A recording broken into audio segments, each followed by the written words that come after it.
Stop blaming your life for what your mind keeps rehearsing. That's the realization. Not tomorrow, not after another breakdown, now. Most people think their life is being shaped by circumstances. But what if the real architect is invisible? What if the thing creating your future is not what happens to you, but what you keep accepting within you?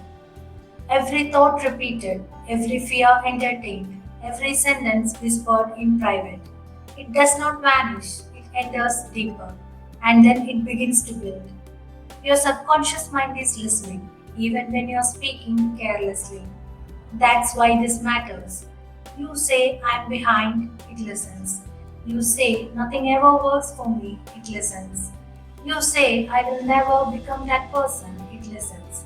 And it does not stop to ask whether those words are fair or true or useful. It takes them as instruction. That's the danger. And that is also your power. You are not just thinking thoughts, you are planting conditions.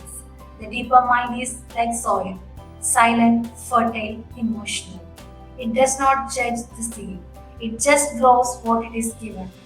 Plant fear and it grows tension. Plant lack and it grows limitation. Plant defeat and it grows hesitation. But plant strength, expectancy, direction, and inner certainty. And something begins changing before the world shows any evidence at all. Here is why most people stay stuck. They keep feeding the very reality they hate. They say they want peace but rehearse anxiety. They say they want abundance but repeat poverty in language. They say they want a new life but emotionally worship the old pattern. And then they wonder why nothing changes. You cannot plant poison in the mind and expect healing in the life. You cannot repeat weakness all day and expect to feel powerful by night.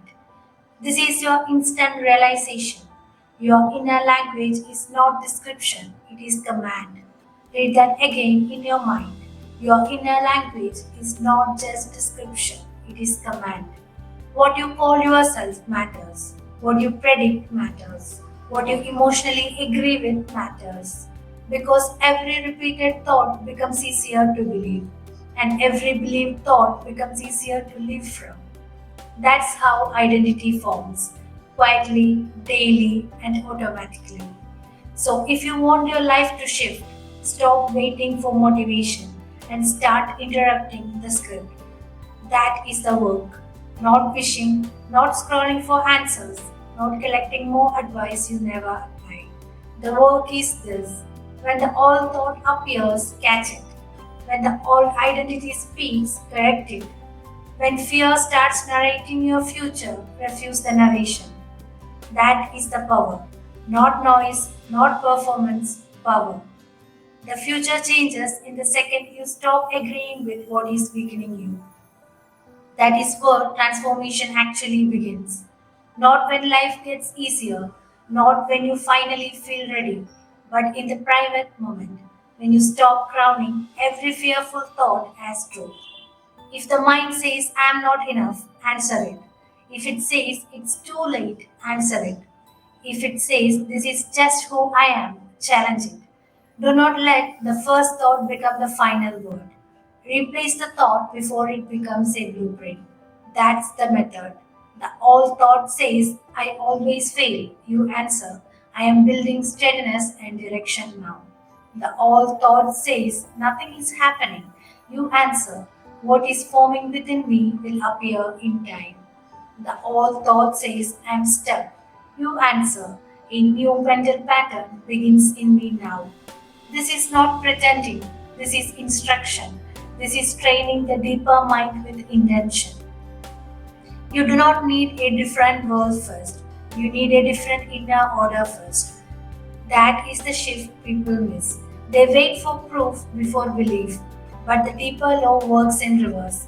Belief first, acceptance first, impression first. Then life begins rearranging around the pattern held within. Not always instantly, not always dramatically, but lawfully, quietly, surely. Every thought is a cause. Every condition is an effect. Your problem is not that you lack power, it's that you have been giving power to the wrong voice. Fear got loud, so you trusted it. Doubt repeated itself, so you called it realism. Old pain keep returning, so you mistook it for identity. But repetition does not make a thought sacred. It only makes it familiar. And what is familiar can be replaced. What has been programmed can be reconditioned. What has been planted can be uprooted. So take your mind back in real time, not in theory, in practice today. When you wake up tomorrow, do not begin by remembering what's wrong. Begin by giving the mind a command. Say slowly to yourself, today I plan clarity. Today I plan strength.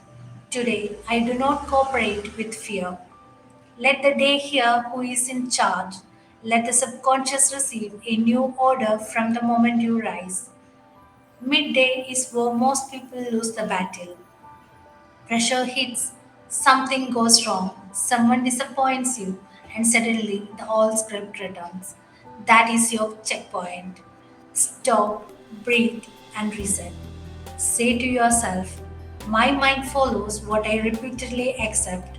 So I accept peace. So I accept direction. And I accept a stronger self. 1 minute of conscious interruption can save hours of unconscious damage. At night, do not end the day by bowing to what went wrong. Most people close the day by reviewing failure, replaying embarrassment, worshipping mistakes, strengthening the exact impressions they should be dissolving. Do the opposite. Before sleep, say to yourself, a deeper pattern is forming in me. I'm no longer feeding the thoughts that weaken me. I build from within. Night is not just rest, night is impression. What you hand the deeper mind before sleep matters. The treasure within you is useless if fear is guarding the door. Yes, there is power within you, but buried power still looks like weakness. There is peace within you, but unclaimed peace still looks like struggle.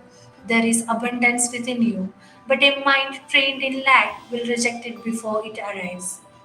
So stop asking whether the treasure exists. Ask whether you are cooperating with it. Because the issue was never absence, it was access. Here is the final realization. Your life changes when your inner agreement changes. Not when everybody understands you, not when circumstances become perfect, not when fear disappears forever. Your life changes when you stop signing your name under thoughts that were never worthy of your authority. You are not required to obey every thought you think. You are required to choose what gets planted. That is your responsibility. That is your freedom. So begin now. Not next month, not after one more collapse, not when you feel more confident. Now. Choose the thought, correct the script, give the inner command, plant the right seed. Because the treasure house within you does not open by accident. It opens when you stop living mentally unattended. And the moment you do that, the life around you slowly stops reflecting your fear and starts reflecting your power.